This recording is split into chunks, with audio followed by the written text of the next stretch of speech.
स्वागत है बच्चों। मैं अनिल कुमार सिंगौर, सहायक अध्यापक, पंडित दीनदयाल उपाध्याय राजकीय मॉडल इंटर कॉलेज पचनेही। बच्चों, अध्याय 4 जाति, धर्म और लैंगिक मसले के अंतर्गत इस पाठ को हम 3 भागों में विभाजित करते हुए अध्ययन करेंगे। पहला है लैंगिक मसले और राजनीति। दूसरा जो भाग हमारा अध्ययन का रहेगा वो रहेगा धर्म, सांप्रदायिकता और राजनीति। तीसरा जो हमारा भाग रहेगा वो रहेगा जाति और राजनीति। बच्चों, देखा जाए आज जो हमारे चर्चा के बिंदु हैं वो है लैंगिक मसले और राजनीति भाग 1, जिसके अंतर्गत हम लैंगिक असमानता, निजी और सार्वजनिक का विभाजन, निजी और सार्वजनिक का विभाजन के परिणाम, आजादी के बाद महिलाओं की स्थिति, महिलाओं का राजनीतिक प्रतिनिधित्व और इसके अंतर्गत राजनीतिक प्रतिनिधित्व में समस्याएं और समस्याओं के समाधान पर बच्चों आज हम चर्चा करेंगे। बच्चों, मैं कुछ प्रश्न आपसे करना चाहता हूं। परिवार किन लोगों से मिलकर के बनता है? दादी दादा, मम्मी पापा, चाची चाचा, भाई बहन आज से परिवार मिलकर बनता है। बच्चों, घर के अंदर का कार्य कौन करता है? बच्चों, घर के अंदर का कार्य महिलाएं करती हैं। सामान्यतः घर के बाहर का कार्य बच्चों कौन करता है? पुरुष करते हैं। घर के अंदर का कार्य महिलाएं और बाहर का कार्य पुरुष ही क्यों करते हैं? आप में से बहुत सारे बच्चे सोच रहे होंगे कि ऐसा बहुत पहले से ही चला आ रहा है। देखा जाए तो सही भी है। अब यदि मैं कहूं कि लैंगिक मसले और राजनीति के बारे में आप क्या जानते हैं? बच्चों, आज हम अध्याय 4 जाति, धर्म और लैंगिक मसले के अंतर्गत लैंगिक मसले और राजनीति भाग 1 का अध्ययन करेंगे। बच्चों, राजनीति में सामाजिक विभाजन की यह एक सकारात्मक अभिव्यक्ति है।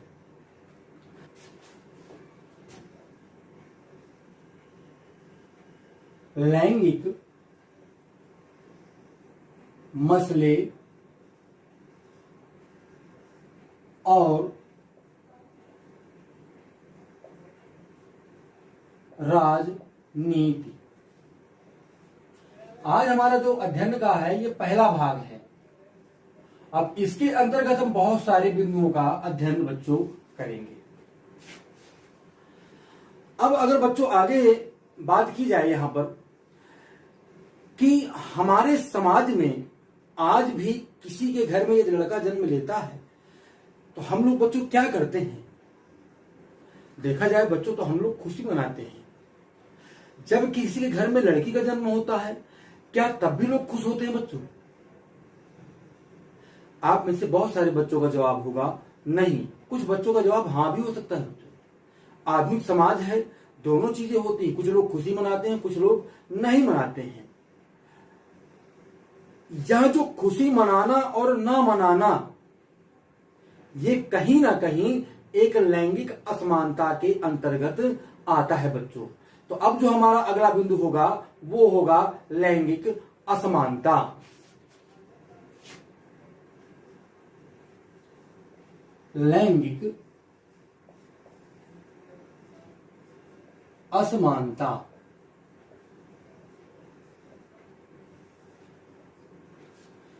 अब बच्चों, लैंगिक असमानता है क्या? तो लैंगिक असमानता श्रेणीबद्ध सामाजिक विभाजन का एक रूप है जो प्रत्येक जगह उपस्थित होता है। लैंगिक असमानता स्त्री और पुरुष की जैविक बनावट नहीं है, बल्कि इन दोनों के विषय में प्रचलित रूढ़ छवियां और सामाजिक भूमिकाएं हैं। यहां पर एक शब्द आ रहा है रूढ़ छवियां। इससे क्या तात्पर्य हो सकता है? बच्चों, देखा जाए तो कुछ बातें या कुछ मान्यताएं जो हैं वह विज्ञान की कसौटी पर खरी उतार करके ही हम उनको पूरा करते हैं। हम लोग सीधा कह सकते हैं कि जो वैज्ञानिकता के आधार पर जो बातें कही जाएं, जो कार्य किया जाए वो रूढ़वादी छवियां नहीं कहलाएंगी। जो आस्था के अनुसार या परंपरा के अनुसार जिन कार्यों को किया जाता है वो रूढ़वादी छवियां होती हैं। सामाजिक भूमिकाएं बच्चों क्या होती हैं? समाज के द्वारा किसी के लिए पहले से ही किसी चीज को निर्धारण कर देना कि ये कार्य महिलाएं करेंगी, ये कार्य पुरुष ही करेंगे, ये कार्य ऐसे नहीं होगा, ये कार्य ऐसे होगा, बहुत सारी चीजें, कौन मंदिर जाएगा, कौन पूजा पाठ करेगा, सामाजिक भूमिकाएं, समाज ही ये सारी भूमिकाएं कहीं ना कहीं अदा करता है। और बहुत सारे बिंदु हो सकते हैं, लड़कियां पढ़ने जाएंगी या नहीं, परिवार भी होता है, उसमें समाज भी कहीं ना कहीं हस्तक्षेप करता है। समाज इन बातों कहता है, इन बातों को बात करता है कि क्या करोगे ज्यादा पढ़ा लिखा करके। ये सारे बिंदु जो है कहीं ना कहीं लैंगिक असमानता बच्चों पैदा करते हैं। हाँ, यदि हम कहें कि पुरुष और महिलाओं के बीच शक्ति के कार्य संबंध हैं, पुरुष और महिलाओं के बीच शक्ति के कार्य संबंध होते हैं, जहां पुरुष को महिला से श्रेष्ठ माना जाता है। अब शक्ति संबंध क्या है बच्चों? अमूमन हम लोग गांव घर में बोलते हैं कि महिलाएं पुरुषों से कमजोर होती हैं, वहां पर पुरुषों को श्रेष्ठ मान लिया जाता है। भारतीय समाज में लिंग असमानता का मूल कारण इसकी पितृसत्तात्मक व्यवस्था में बच्चों निहित है। यदि ये पितृसत्तात्मक व्यवस्था बच्चों ना होती समाज में, या पुरुष प्रधान व्यवस्था ना होती समाज में, तो लैंगिक असमानता आपको देखने को नहीं मिलती। इस तरह से पुराने जमाने की बात की जाए, वैदिक काल में हम देखते हैं तो वेदों की रचना में कहीं ना कहीं महिलाओं का साथ रहा, महिलाओं के द्वारा वेदों की रचना की जाती है, वहां पर लैंगिक असमानता देखने को नहीं मिलती है। लेकिन वर्तमान समय में लैंगिक असमानता बच्चों देखने को हमें पर्याप्त मात्रा में हर जगह पर मिल जाती है। लैंगिक असमानता वास्तव में है क्या? तो आपका क्या उत्तर होगा? महिला और पुरुषों में भेदभाव करना, उनके अधिकारों में भेदभाव करना, ये कहीं ना कहीं लैंगिक असमानता का ही एक लक्षण हो सकता है बच्चों। यदि मैं आपसे कहूं कि निजी और सार्वजनिक का विभाजन के बारे में बच्चों आप लोग क्या जानते हैं? देखा जाए बच्चों तो निजी और सार्वजनिक का जो विभाजन है यह लैंगिक असमानता से ही, लैंगिक मसलों से ही उत्पन्न होता है। यदि लैंगिक मसले ना हो तो निजी और सार्वजनिक का विभाजन की कोई आवश्यकता नहीं पड़ेगी, ना ही ये आपको दिखेगा। अब ये निजी और सार्वजनिक का विभाजन क्या है, थोड़ी इसके बारे में समझते हैं बच्चों। निजी और सार्वजनिक का विभाजन।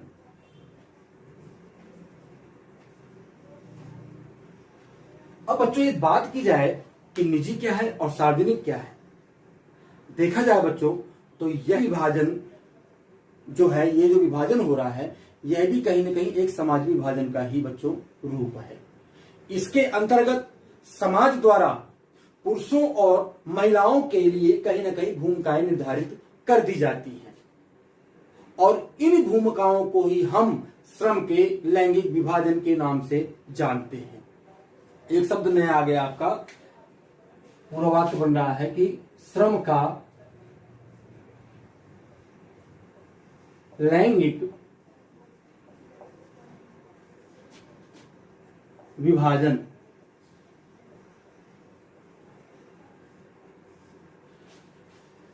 इसको समझने के लिए मैं एक चार्ट लगा रहा हूं। अब उसमें आप देखें कि समाज जो है कैसा है, पितृ प्रधान या पुरुष प्रधान समाज बच्चों। आपको चार्ट में दिख रहा होगा, मैंने एक ब्रैकेट बना रखा है, वहां पर लिखा है समाज, ब्रैकेट में लिखा हुआ है पितृ प्रधान या पुरुष प्रधान समाज। समाज के द्वारा काम के बंटवारे का तरीका बनाया जाता है।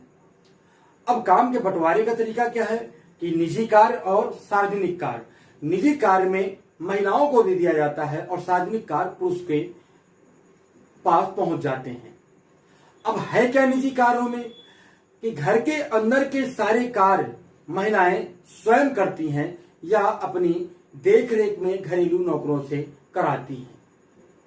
समाज द्वारा काम के बंटवारे का यह तरीका, जिसमें महिलाओं को घर के अंदर के सारे कार्य तथा पुरुषों को बाहर के कार्य दिए गए, यह श्रम का लैंगिक विभाजन कहलाता है। चार्ट को हटाता हूं बच्चों। अब देखा जाए कि श्रम का लैंगिक विभाजन तो बच्चों हो गया। श्रम का लैंगिक विभाजन किनके बीच हुआ? महिला और पुरुषों के बीच में हुआ। श्रम के लैंगिक विभाजन में जो महिलाओं हेतु शब्द प्रयोग किया गया वह कौन सा है? निजी।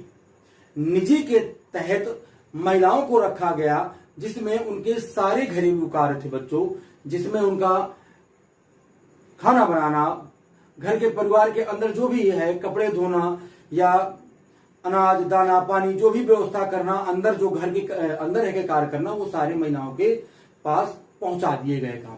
इसी को निजी विभाजन कहा गया। निजी और सार्वजनिक का विभाजन हुआ तो इसके कुछ ना कुछ परिणाम भी निकले होंगे बच्चों। उनके बारे में आप क्या जानते हैं? अब जो हम अगला बिंदु चर्चा करेंगे वो होगा आपका निजी और सार्वजनिक का विभाजन के परिणाम। निजी और सार्वजनिक के विभाजन का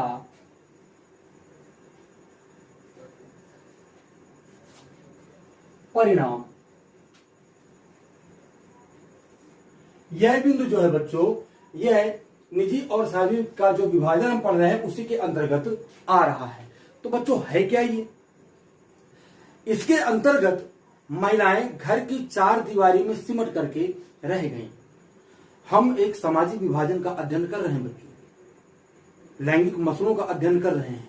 अब लैंगिक मसलों में हम देख रहे हैं कि किस तरह से निजी और सार्वजनिक का विभाजन होता है, परिणाम क्या निकलता है, महिलाओं के ऊपर उसका क्या प्रभाव पड़ता है। हम इसके बारे में यहाँ परिणामों पर चर्चा करते हैं कि महिलाएं घर की चार दीवार में सिमट करके रह गईं। आबादी में औरतों का आधा हिस्सा होने के बावजूद सार्वजनिक जीवन में, खासकर राजनीति में, उनकी भूमिका बहुत संकुचित रह गई। महिलाओं में धीरे धीरे जागरूकता आने के बाद राजनीति में लैंगिक मुद्दे उभरते हैं और समाज में बराबरी के अधिकारों, शिक्षा तथा रोजगार के अवसर बढ़ाने तथा व्यक्तिगत और पारिवारिक जीवन में भी बराबरी की मांग हेतु महिलाओं ने संगठन बना आंदोलन प्रारंभ किया। इन आंदोलनों को नारीवादी आंदोलन कहा गया। क्या कहा गया बच्चों? नारीवादी आंदोलन। अब यदि बच्चों बात की जाए कि नारीवादी का मतलब क्या है, अब यदि बात की जाए बच्चों कि इस नारीवादी का मतलब क्या है, यह एक विचार है। वह पुरुष वह महिला जो नारियों हेतु, महिलाओं हेतु, औरतों हेतु यह विचार रखे कि समाज में उनको बराबरी का दर्जा मिलना चाहिए, वह नारीवादी सोच है। अब इन नारीवादी आंदोलनों का परिणाम निकलता है कि सार्वजनिक जीवन में महिलाओं की भूमिका बढ़ती है। सार्वजनिक जीवन से क्या तात्पर्य है बच्चों? यानी जो पुरुष पहले जिनके पास जो हिस्सा था, बाहरी जो हिस्सा था, यानी वो राजनीति में आ सकते थे, समाज के अन्य कार्य कर सकते थे, वहां पर महिलाओं की भागीदारी या भूमिका बढ़ती है, जिसके कारण आज हम औरतों को बहुत सी भूमिकाओं में बच्चों देख सकते हैं। वह कौन सी भूमिकाएं हैं? आज बच्चों आप देखेंगे आप तो औरतें जो हैं पायलट भी हैं, औरतें जो हैं अंतरिक्ष में भी गई हैं, औरतें जो हैं युद्ध क्षेत्र में भी जा रही हैं, सेना के रूप में, सैनिक के रूप में। वो वैज्ञानिक भी हैं, वो डॉक्टर भी हैं, वो नर्स भी हैं। बहुत सारे ऐसे पेशे हैं जहां पर आप औरतों को बच्चों देखेंगे। अब यहां पर कुछ बातों पर चर्चा करना बच्चों आवश्यक है कि निजी और सार्वजनिक का जो विभाजन हुआ उसका कोई एक परिणाम याद करो बच्चों। पहला परिणाम ही है कि जो महिलाएं हैं बच्चों, वह घर के अंदर चार दीवारी में कैद हो जाती हैं। अब यदि मैं कहूं, आगे एक प्रश्न मैं आपसे और कहूं कि नारीवादी से क्या तात्पर्य है बच्चों? नारीवादी तात्पर्य है एक विचार। कैसा विचार?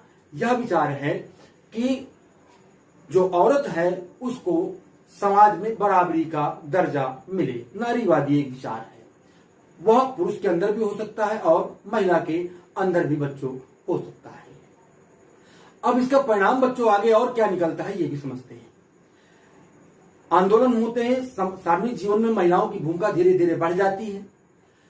अब यदि हम बात कहें कि आजादी के बाद महिलाओं की स्थिति के बारे में आप बच्चों क्या जानते हैं, तो जो हमारा अगला बिंदु चर्चा का होगा वो है आजादी के बाद महिलाओं की स्थिति।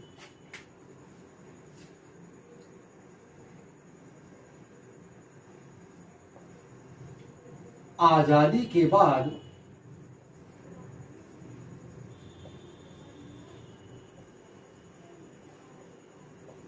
महिलाओं की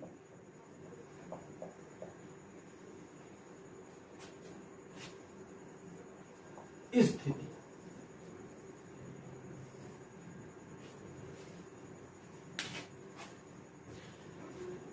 देखा जाए बच्चों तो आज भी वर्तमान समय में साक्षरता दर की यदि हम बात करें तो महिलाओं में आज भी साक्षरता दर कम पाई जाती है।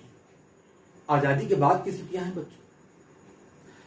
कुल पूरे भारत देश की अगर साक्षरता दर को देखें तो वह है 74.04%। कितनी है? 74.04%। ये कुल साक्षरता है हमारे भारत देश की। इसमें 65.46% महिलाओं की साक्षरता दर है और 82.14% पुरुषों की। साक्षरता दर कम होने के कारण महिलाएं उच्च शिक्षा में नहीं पहुंचती हैं, औरतें वहां तक नहीं पहुंचती हैं। परिणाम बच्चों क्या निकलता है कि जब उनको उच्च शिक्षा नहीं मिलती है तो वह ऊंचे पदों पर नहीं पहुंच पाती हैं, जहां पर अधिक तनख्वाह मिलती है वहां पर नहीं पहुंच पाती हैं, और यदि कोई महिलाएं पहुंचती है तो उनकी संख्याएं आपको बहुत कम मिलेंगी। एक सर्वेक्षण हुआ था देश के 6 राज्यों में, समय का उपयोग संबंधी संरक्षण इसको बोला गया है। इसके अनुसार पुरुष की तुलना में महिला द्वारा ज्यादा काम करने के बावजूद उनको ज्यादातर कार्यों के पैसे नहीं मिलते हैं बच्चों, कि उनके कार्य को सकल आय में जोड़ा ही नहीं जाता है। यह भी कहीं ना कहीं एक लैंगिक असमानता है बच्चों। यहां पर एक बिंदु उभर करके और आता है कि वो कौन से कार्य। पुरुष कहेंगे कि महिलाएं घर में खाना बनाती हैं, हम उनको सकल आय में क्यों जोड़े? मान लो उन्होंने कपड़े सिल दिए बच्चों की, तो हम सकल आय में क्यों जोड़े? यहीं पर एक बिंदु आता है कि जब इन्हीं कामों को पुरुष करते हैं और उनसे आमदनी प्राप्त करने लगते हैं तो उसको सकल आय में दिखाने लगते हैं।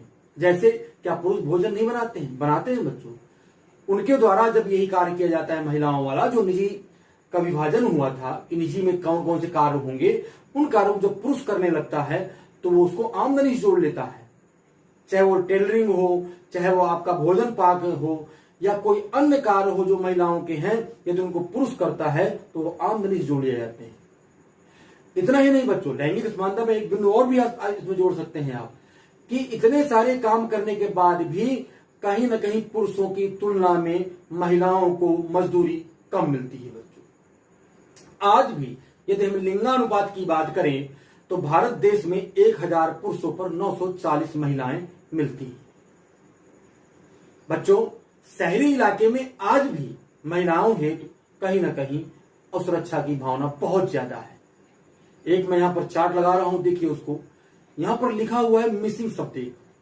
कितनी महिलाओं की संख्या मिसिंग लिखी हुई है, तो क्या ये गांव देहात में मिसिंग दिखाएंगे?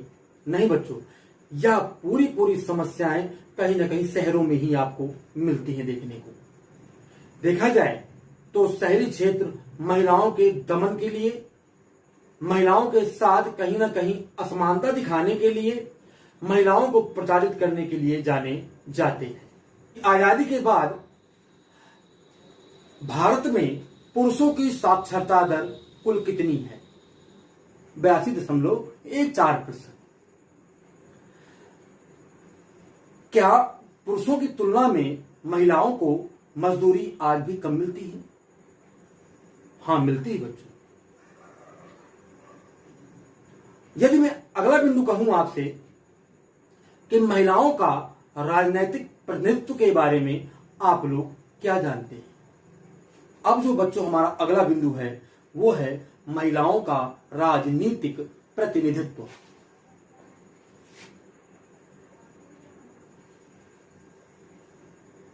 महिलाओं का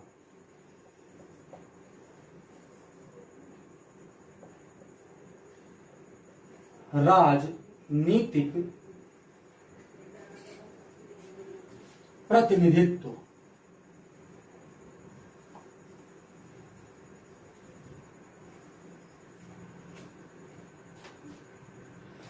क्या है बच्चों राजनीतिक प्रतिनिधित्व?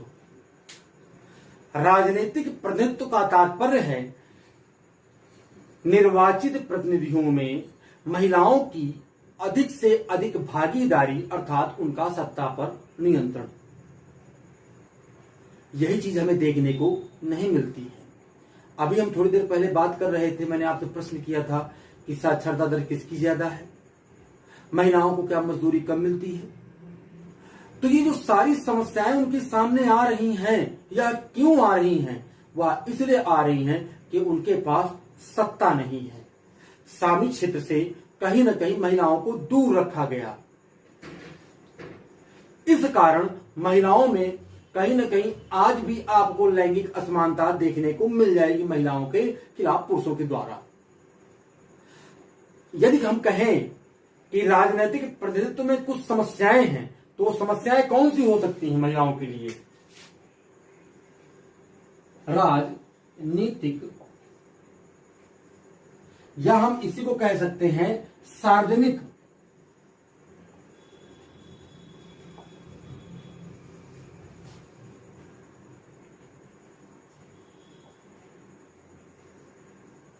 प्रतिनिधित्व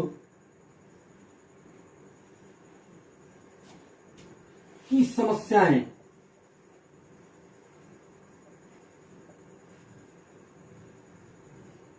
क्या समस्याएं हैं बच्चों? देखा जाए तो भारत की विधायिका में महिला प्रतिनिधियों की संख्या बहुत कम है। क्यों कम है? हम सबसे पहले वहां पढ़ते हैं निजी और सार्वजनिक का विभाजन। हम देखते हैं कि वहां पर बच्चों समाज जो है कहीं ना कहीं बंटवारा कर देता है काम का। सार्वजनिक क्षेत्र पुरुषों के हवाले हो जाता है। इसका परिणाम यहां पर आपको दिखाई देगा कि आज भी कहीं ना कहीं महिलाएं विधायिका से बहुत दूर हैं, यानी उनको राजनीतिक प्रतिनिधित्व या सार्वजनिक प्रतिनिधित्व नहीं मिला है। दुनिया के देशों की राष्ट्रीय संसदों से यदि तुलना करें तो लोकसभा और विधानसभा में महिलाओं का प्रतिनिधित्व बच्चों कम है।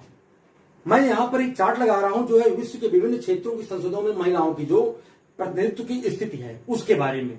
आप यहां पर देखेंगे कि 40% यानी सबसे ज्यादा नॉर्डिक कंट्रीज में जो है उनको प्रतिनिधित्व मिला हुआ है।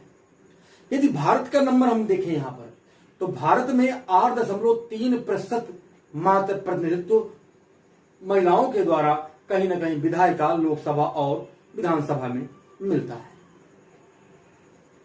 लेकिन वर्तमान में यदि हम देखें तो अब जो है वैश्विक लैंगिक अंतराल सूचकांक 2020 के राजनीतिक सशक्तिकरण और भागीदारी मानक पर अन्य बिंदुओं की अपेक्षा भारत को 18वां स्थान प्राप्त होता है। मंत्रिमंडल में महिलाओं की भागीदारी पहले से बढ़कर 23% हो गई। इसमें भारत विश्व में 69वां स्थान प्राप्त करता है बच्चों। कि अगर ये समस्याएं हैं तो समस्याओं का कुछ ना कुछ समाधान भी होगा। तो अगला जो हमारा बिंदु है वो है समस्या का समाधान। समस्या का समाधान। क्या है हमारे पास समस्या का समाधान? नारीवादी जो आंदोलनों के परिणाम स्वरूप महिलाओं की समस्या का समाधान निर्धारित प्रतिनिधियों में महिलाओं की अधिक से अधिक भागीदारी को हम बढ़ाकर अर्थात उनको सत्ता पर नियंत्रण प्रदान कर हो सकता है। समाज की मानसिकता में बच्चों धीरे धीरे परिवर्तन आ रहा है, जिसके परिणाम स्वरूप महिलाओं से संबंधित मुद्दों पर गंभीरता से विचार विमर्श किया जा रहा है। इसके साथ साथ Beti Bachao Beti Padhao one stop centre योजना, महिला हेल्पलाइन योजना और महिला शक्ति केंद्र जैसी योजनाओं के माध्यम से महिला सशक्तिकरण का प्रयास बच्चों किया जा रहा है। इन योजनाओं के क्रियान्वयन के परिणाम स्वरूप लिंगानुपात और लड़कियों के शैक्षिक नामांकन में बच्चों कहीं ना कहीं आपको प्रगति देखने को मिलेगी। ये हमारी यहाँ पर समस्याओं का समाधान बच्चों हो सकता है। एक प्रश्न बच्चों यहां पर मैं आपसे पूछना चाहता हूं कि लैंगिक अंतराल सूचकांक 2020 के अनुसार महिलाओं की राजनीति में भागीदारी कितने प्रतिशत हुई?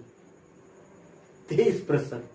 अब बच्चों हम लोग थोड़ी रिवीजन करते हैं कि आज हमने किन किन चीजों का अध्ययन किया, किन किन बिंदुओं पर चर्चा की।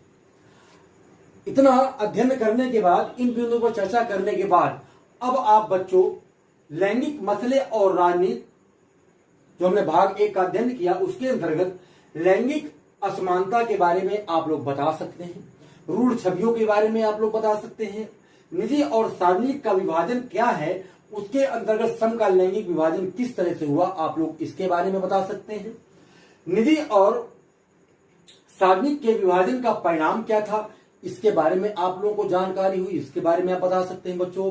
नारीवादी आंदोलन क्या है तथा नारीवादी से क्या तात्पर्य है इसके बारे में आपको जानकारी हो चुकी। आजादी के बाद महिलाओं की स्थिति के बारे में आपको जानकारी हुई। इसके साथ साथ महिलाओं का राजनीतिक प्रतिनिधित्व और राजनीतिक या सार्वजनिक जीवन में उनकी समस्याएं और समस्याओं के समाधान के बारे में आज हमने यहाँ पर बच्चों चर्चा की। अब बच्चों आप गृह कार्य नोट करें, लैंगिक असमानता से आप क्या समझते हैं, वर्णन करें। निजी और सार्वजनिक का विभाजन को विस्तार पूर्वक वर्णित करें। राजनीतिक प्रतिनिधित्व से क्या तात्पर्य है, महिलाओं हेतु राजनीतिक प्रतिनिधित्व में समस्याएं और उन समस्याओं के समाधान का वर्णन करो। ये 3 प्रश्न आपको गृह कार्य के रूप में करने हैं। कल हम अध्याय 4 जाति धर्म और लैंगिक मसले के अंतर्गत धर्म, सांप्रदायिकता और राजनीति भाग 2 का अध्ययन करेंगे। उसके बारे में आप लोगों को बच्चों पढ़ करके आना है। धन्यवाद।